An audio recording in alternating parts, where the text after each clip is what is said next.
8:00 na nga ng umaga dito sa Russia. At ngayon nga ay susunduin na ako ng boyfriend ko papunta sa aming paaralan at siya naman ay pupunta sa kanyang trabaho. At ang boyfriend ko nga ay palaging late sa kanyang trabaho at ako naman ay palaging maaga. Pero 9 AM pa yung pasukan namin at sumasabay na lang ako sa boyfriend ko para hindi ako malate. Kasi yung ibang teacher namin ay ayaw nilang nalilate. Pero hindi naman malayo lakarin papunta dito sa paaralan galing sa aming bahay. At andito na nga ako sa paaralan at sobrang luwag nga dito at sobrang daming building, pero hindi ako masyadong madalas mag-video dito kasi nakakahiya, charot. At autumn na nga dito at sobrang lamig kaya doble-doble na naman yung jacket ko. At dito madalas yung room namin dito sa building na ito. Sa Technology Chiscom building yung tawag nila dito. Dati andun lang kami sa main building noong nag-aaral ako ng Russian language, pero ngayon palipat-lipat na kami ng building tapos minsan nakakapagod.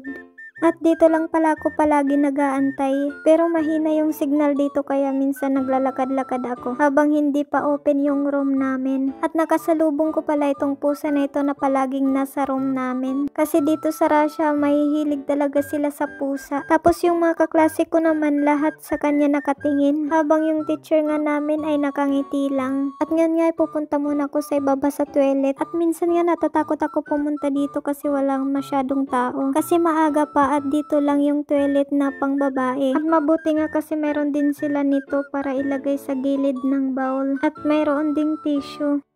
At andito na nga ako sa loob at katatapos lang ng first subject namin. At mostly yung teacher lang yung nagsasalita habang kami naman ay dapat magsulat. Pero ako kunyari lang na nagsusulat pero hindi ko naman talaga naintindihan. Kasi hindi ko alam yung mga spelling kaya nagsusulat na lang ako ng mga new vocabulary. At ayun na nga, tapos na nga yung lesson namin at pumunta muna ako dito sa main building saglit.